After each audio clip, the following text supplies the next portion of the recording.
Hi there. I'm Janet Chandler with the Cullman Tribune, and I'm here to read you a bedtime story. Tonight I'm going to be reading Disney's Pepper Ann, Old Best Friend. It was destined to be the worst week of my life. The older Grizzly girls were already giving me a hard time. Then one girl came along who changed everything. Cubby camp was intense, but she was there for me every step of the way. We formed a bond that could never be broken. She was more than my friend. She was my cubby buddy, Brenda. So imagine how excited I was when I found out Brenda was moving to Hazelnut. It was going to be so supreme, totally cooler than cool. But my best friends, Nikki and Milo, weren't so sure. What if you don't have anything in common anymore? Nikki asked. It won't matter, because Brenda and I have agreed that if things don't work out, we'll be totally upfront and honest with each other, I said. Then I hinted, we have a lot of catching up to do, so we might want to spend some time alone. That was when Brenda showed up. She was this total freak. I needed protection fast. This is Nikki and Milo, I blurted. They're going to hang around with us the whole time, okay? Great. You can show me around. Brenda put on an engineer's hat and chugged like a train. All aboard the Brenda Express, she shouted. Chugga, chugga. Woo, woo. I tried to show Brenda the coolest places in town. So, I said, this is Hazelnut's hippest bookstore. Books? Groaned Brenda. Ugh. They're just TV in boring form. Nikki freaked. She had just about enough of Brenda. Excuse me, but this boxcar's belling out here at Boringville, Nikki said as she derailed. Next, we headed for Hazelnut's coolest place to play Crunch Pod.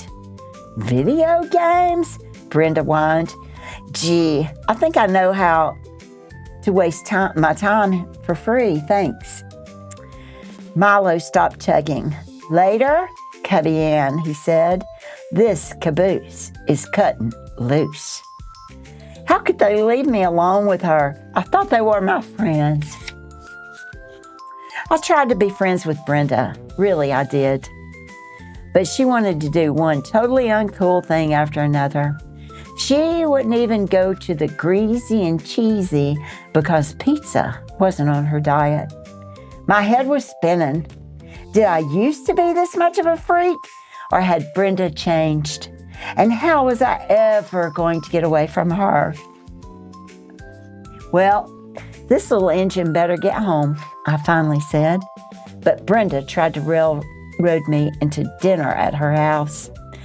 I'd love to, but I can't, I said, thinking fast. I've got to babysit Moose. Bye. I ran like the chicken I was, but even that didn't work. Brenda came to my house and volunteered to babysit my little sister with me. We'll braid our hair, play dollies, and stuff ourselves on choco puffins. It'll be kazoodles of fun, Brenda squealed. It was a nightmare. Then Moose's friend showed up, and Moose blazed out of there on her skateboard. So I steered the Brenda Express toward the door. I guess we'll have to babysit some other time, I said. But before that train could depart, Mom came by and put on the brakes. Why don't you two have a sleepover? She suggested. Brenda squealed. As she ran off to call her parents, I went into the bathroom to reflect on my doom. Why don't you just tell Brenda it isn't working out? I said to myself. It was time to be honest. Suddenly, Brenda burst in, babbling about staying over. And then I lost my nerve. I know, totally wimpy. But it's not easy being honest when someone says, I hope you want me to stay because this friendship means everything to me. So Brenda stayed, and she wasn't kidding about braiding hair. The next day at school, I told Milo and Nikki that I didn't have anything in common with Brenda anymore. I was so upset that I almost blinded Milo with my new braids. Things were getting ugly. Why don't you just tell her? Nikki asked. Right, like I'm that mature. It just wasn't that easy.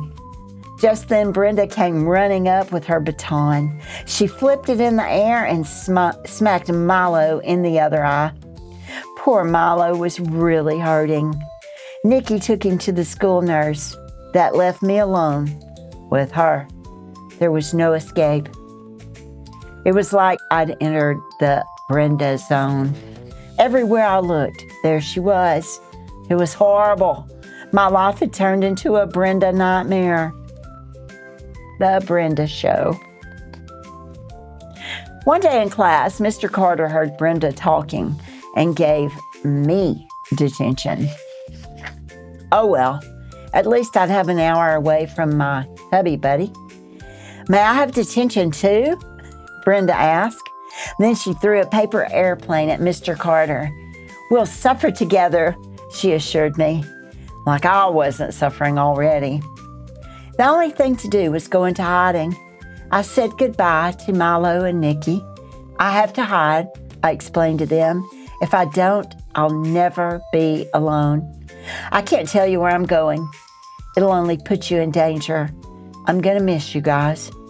But before I could run away, Nikki said, tell Brenda the truth. I knew Nikki was right. I couldn't run forever. Then I saw Brenda.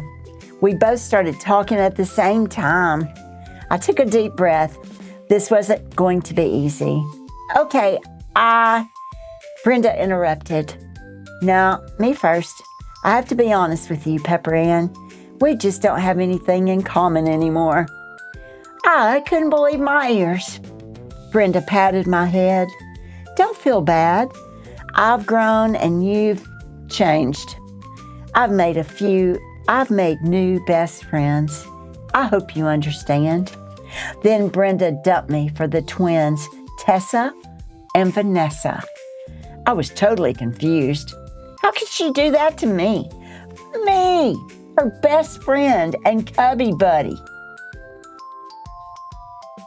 Goodbye, Pepper Ann, she said as she turned and walked away. Remember, we'll always have cubby camp. Can you believe that? After all we've been through together. The end. I hope you have a good night, good friends, and sweet dreams.